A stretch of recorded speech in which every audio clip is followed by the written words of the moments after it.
Hey everyone, welcome back to the channel. Today I'm going to be going over why a Nintendo Direct is incoming and what I expect to see at that Direct.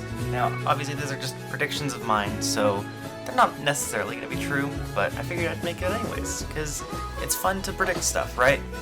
So first off, why is there still a Direct happening? A lot of people would probably look at the Super Mario Bros. Wonder Direct that just dropped a couple days ago and think, oh, well, they just did that. There's no need for a Direct. But that's not the case. As seen at the Summer Directs this year, Nintendo dropped quite a few announcements on Twitter before then having a Direct, like a week or two later.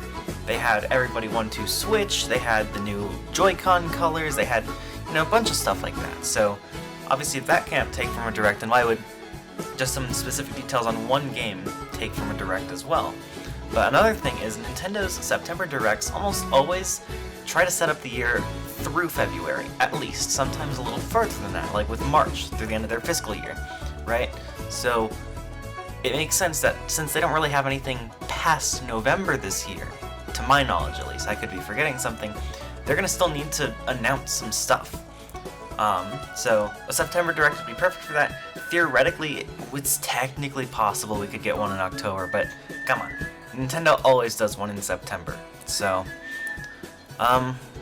yeah. As for things I predict are gonna happen, let's start with DLC. Tears of the Kingdom. This part of the video aged poorly so fast, it literally was deconfirmed between recording and releasing this video. We're not getting Tears of the Kingdom DLC, they just dropped an interview saying that.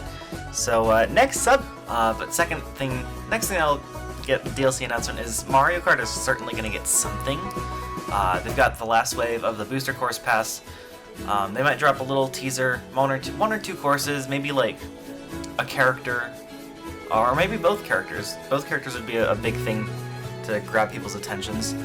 As for other things that could get DLC, well, we could get Pikmin 4 DLC. I think 3 got some on the Wii U, so that's never off the table. I don't know what they would really do for Pikmin 4 DLC. The game's already big enough as it is. But, it's possible.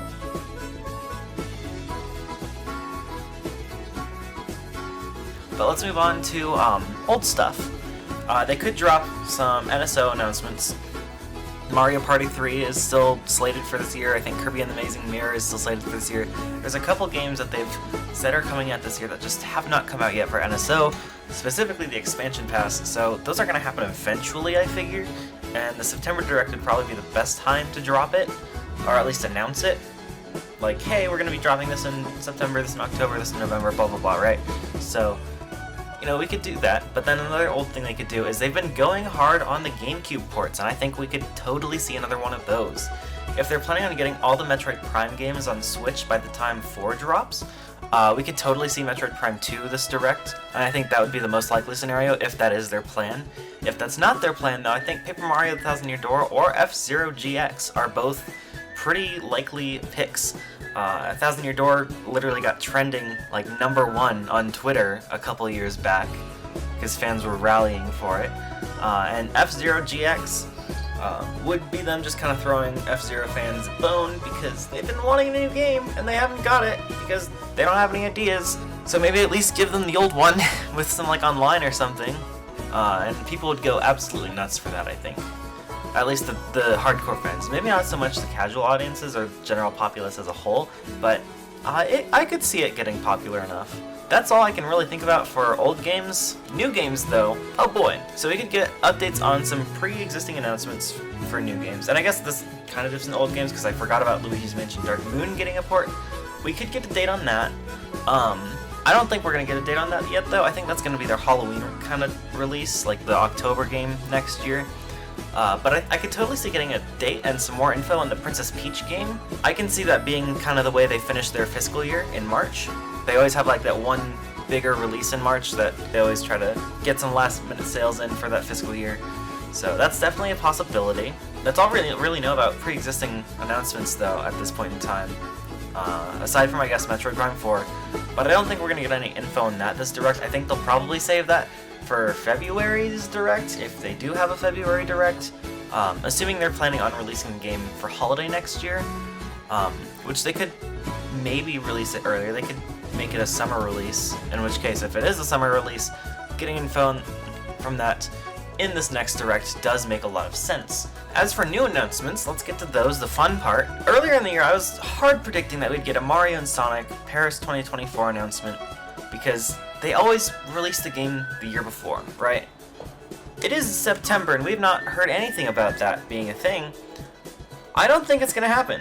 If we look at Tokyo 2020, that was released in September, so they would definitely want more than like a couple weeks advance notice for that.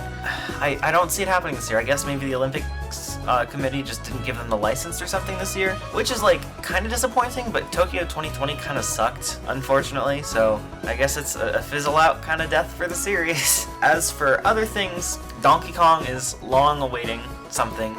Almost a decade now. It's going to be a decade in February. So we might get something about Donkey Kong soon, especially with the theme park expansion being Donkey Kong themed. It just doesn't make a lot of sense to make the big expansion to their whole Nintendo theme park be Donkey Kong specifically if they're not planning anything big to go along with that. It'd make a lot more sense to do something like Zelda or Pikmin or hell, even Fire Emblem if they're trying to get that to be more popular. But Donkey Kong? Surely that means something's coming soon. I would be very shocked. So that's definitely something we could see show up in a September Direct. Another thing we could see show up in the September Direct is Mario Party. So Mario Party gets a new release every 3 years. I think it's a little too early to get an announcement for it, but it's definitely possible to see an announcement for the next Mario Party if they're planning on cutting that a little bit shorter. But normally we get Mario Parties in like October, September, fall basically. And so we're about a year out from a Mario Party. I think probably June would be the most likely time to get an announcement for that, but it's definitely possible here. Same goes with Paper Mario. Paper Mario gets a new release every 4 years, almost exactly. Super Paper Mario took 1 year less, Sticker Star took 1 more year than normal, so it kind of evened out. It's like almost always 4 years. So next year will also be kind of slated for a new Paper Mario game, assuming we don't get another kind of longer gap than normal. Zelda ports are definitely possible. I guess this goes into the topic of old games. We could get like a port of Wind Waker and Twilight Princess HD. That's been rumored for a bit. Not sure how accurate those rumors are, but they've definitely existed. We could also get like another Ocarina of Time remake, because we're almost as far removed from the original remake as we were from the original release at the time of the first remake. We're like 2 years out from that, so especially with that remake being on 3DS, there's definitely still room for huge improvements in like graphical quality and quality of life stuff that they could totally do that would make a lot of people super happy, myself included. They could also do a new 2D Zelda, but I'm not super sure how likely that is. Grezzo is kind of my pick for who would be doing that, but it seems like they're probably working on the Dark Moon remake. It seems like they've got their hands full, so don't count on that. That's all I can really think of for Zelda. As for Metroid, we could get Metroid Prime 2, we could get more news on Prime 4. There's not really a whole lot that I can think of for Metroid past that though. Then we've got Fire Emblem. Fire Emblem is a series that just got a release 2023, so theoretically it would be a little too soon to get another Fire Emblem game. However, there was so Fire Emblem games get a code name basically in their data that kind of says what number of Fire Emblem games there are. And Fire Emblem Engage skipped a number, so we're actually missing a Fire Emblem game somewhere along the line between Three Houses and Engage. A lot of people speculate that it is the rumored Genealogy remake, which, you know, that would be really cool, bring that game over to the West finally. And that rumor happened from the same person who called Fire Emblem Engage and Fire Emblem Warriors Three Hopes. So it's definitely possible that is true. I'd say it's actually pretty likely that's true. But as for a new Fire Emblem game, I'm not sure how likely that is. I think we'll probably still have to wait another 2 years, maybe a year and a half, because Engage seems like it was pretty much done for a while before releasing. But, you know, we'll see how it goes. Other things Nintendo could do, I guess they could bring Xenoblade X over to the Switch. Not sure how likely that is. I guess it would be about time for another Xenoblade thing. They seem to try to release that pretty regularly. So like maybe next year, fall next year, or late summer next year, that could be something they do. I don't really know about Xenoblade that much because I don't really care about Xenoblades. I guess they've got a bunch of other smaller series that could make a return, like Nintendogs, or like any of the Wii games, or, you know, Chibi Robo. I don't think Chibi Robo's happening. I think that's pretty much dead. They could also show off maybe Golden Sun if they were feeling gutsy. As for 3D Mario, I think that's a big one a lot of people are looking forward to any day now. I think we're not going to see anything like that until next year at the earliest, if they show off their console next year, right? So, if they show off their console next year, that's when we're going to see 3D Mario, almost certainly, I would say. Just because, like, that's going to be their launch title, for sure. They don't have Zelda, they might have Mario Kart, but 3D Mario is, like, a shoo-in for launch day stuff. Yeah, that's everything I have to say about the September Directs. Thanks for tuning in, everyone. Hope you enjoyed. What are your predictions for the Direct? Make sure to like and subscribe, and I will see you in the next one. Peace.